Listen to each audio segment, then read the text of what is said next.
देखिए, आगे तो डेफिनेटली अनसर्टेनिटी है और आने वाले कुछ महीनों तक ऑब्वियसली आर्मी का अहम रोल रहेगा। अभी इमीडिएट तो ये है कि ये जो वायलेंस हो रहा है सड़कों पे, मॉब वायलेंस, अनार्की वगैरह, ये रोकी जाए। होपफुली अगले 4-5 दिन में रोक दी जाए, आर्मी कर्फ्यू लगाए, मार्शल लॉ लगाए, जो भी लगाए। तो ये तो एक इमीडिएट है। इसके चलते यस, वायलेंस है भी, और खासकर इंडियन ओरिजिन के लोगों को भी वहाँ खतरा है। हमारे करीब आई थिंक 10,000 से ज़्यादा इस समय वहाँ इंडियन सिटीजन्स हैं जो काम कर रहे हैं, टेक्नीशियंस हैं, स्टूडेंट्स हैं। उसके अलावा बांग्लादेश के अंदर जो माइनॉरिटीज़ हैं, हिंदूज, क्रिश्चियंस, बुद्धिस्ट वगैरह, उनके लिए भी वल्नरेबल है वो। तो ये तो इमीडिएट अगले 4-5 दिनों का में है, होपफुली अगर रुक जाए। फिर बांग्लादेश की आर्मी कहती है कि वो एक इंटरिम सरकार बनाएंगे जो कि एक तरह के टेक्नोक्रेट्स हों, राइट। पर उस सरकार का रोल क्या होगा? मेरे ख्याल से उस सरकार का रोल तो सबसे अहम ये होना चाहिए कि इलेक्शन की तैयारी करवाए और इलेक्शन करवाए। तो फिर डिपेंड करेगा कि कितने वक्त में वो इंटरिम सरकार कहती है कि उन्होंने प्लान्स बना लिए इलेक्शन के, आर्मी कहती है माहौल ठीक है, इलेक्शन होनी चाहिए। तो 3 महीने में, 2 महीने में, 6 महीने में, कुछ कह नहीं सकते आगे क्या होगा, बट आर्मी का रोल अहम रहेगा। शेख हसीना का तो अभी जो दिखता है, उनका और उनकी पार्टी का बांग्लादेश में ऑलमोस्ट सफाया हो गया है, टोटल मेल्ट डाउन हो गया है। तो शेख हसीना अभी तो भारत में है, बट ये कहा जा रहा है कि वो शायद लंदन या किसी और देश जाएंगी। उसमें 2-3 फैक्टर्स हैं। जा सकती हैं, हो सकता है यूके गवर्नमेंट वीज़ा देने की बात भी है ना, किस वीज़ा में जाएंगे, असाइलम, वो वर्कआउट होना होता है। और याद रखिए, ब्रिटिश सरकार और अमेरिकी सरकार काफ़ी समय से शेख हसीना के काफ़ी से नाराज़ थे कि ये डेमोक्रेसी अपने देश में दबा रही है।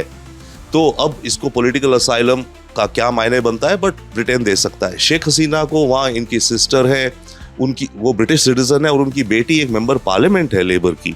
बाकी आप इमेजिन कर सकते हैं जितने भी ये पाकिस्तान और बांग्लादेश के लीडर्स हैं, इन सब की बड़ी प्रॉपर्टीज़ हैं लंदन में और दुबई में। इन सब का बड़ा पैसा है, बैंक अकाउंट्स हैं लंदन में या दुबई में। तो लंदन कन्वीनियंट होता है, बट लंदन में या यूके में एक प्रॉब्लम है शेख हसीना को। वो प्रॉब्लम है कि वहाँ पे काफ़ी बड़ी मात्रा में बांग्लादेशी डायस्पोरा है, और बांग्लादेशी जो ओवरसीज रहते हैं उनमें से बहुत बड़े नंबर के लोग हसीना के खिलाफ हैं।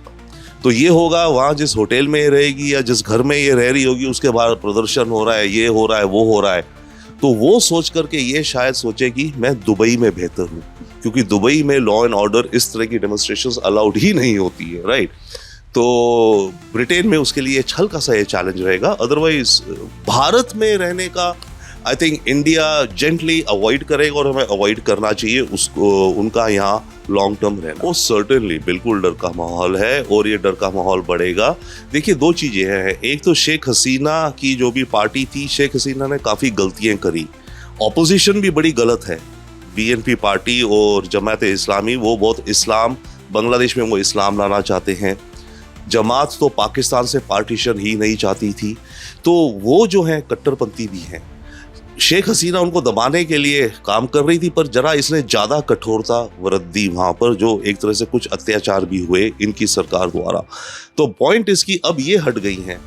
तो अब ये जो आएंगे BNP और जमात वाले या जो भी, इनका ओवरऑल इस समय तो इमोशन हाई होगा, और आई थिंक हिंदूज के खिलाफ खतरा बढ़ेगा। अभी के लिए हो सकता है कि बांग्लादेश आर्मी सख्त कदम उठाए, भारत सरकार बोल रही है।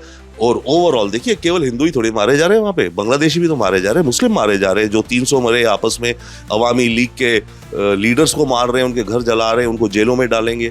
तो चारों तरफ तराही तराही है। बट उसमें यस, अगर हिंदू कोई दिखता है टेम्पल या ऐसा चीज़, या कोई हिंदू बिजनेस भी, दुकान भी जिसका नाम, तो उसका चांस बढ़ जाता है कि उस पर अटैक हो। तो हालांकि अभी शायद अगर आर्मी ठीक काम करे और वायलेंस रोक ले तो थोड़ा थम जाएगा, बट लॉन्ग टर्म में हिंदूज के लिए घबराने और खतरे की बात है। जी हाँ, इंडिया के लिए तो वहाँ वो कैंपेन चालू हो गया था ना, इंडिया आउट। जैसे मालदीव्स में चला था इंडिया आउट, इसी तरह का बांग्लादेश में भी शुरू हो गया था करीब 6 महीने पहले। तो अब तो ऑब्वियसली उसने और जान पकड़ेगा।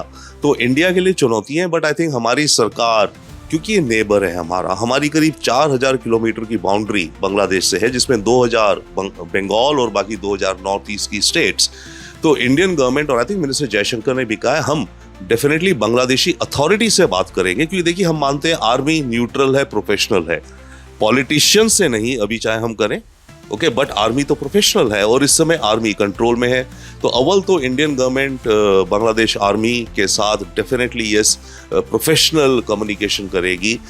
सेकेंडली हम अपनी बॉर्डर सिक्योरिटी को बढ़ाएंगे, क्योंकि कुछ तादाद में, काफ़ी तादाद में लोग इधर आने में इंटरेस्टेड होंगे जो रियली पीड़ित हैं। उनमें से कुछ हिंदू भी हो सकते हैं और उनमें से कुछ आतंकी भी हो सकते हैं। तो ये चुनौती है हमारे BSF बॉर्डर पर। एंड सेकेंडली उसको हम बीफ अप करेंगे।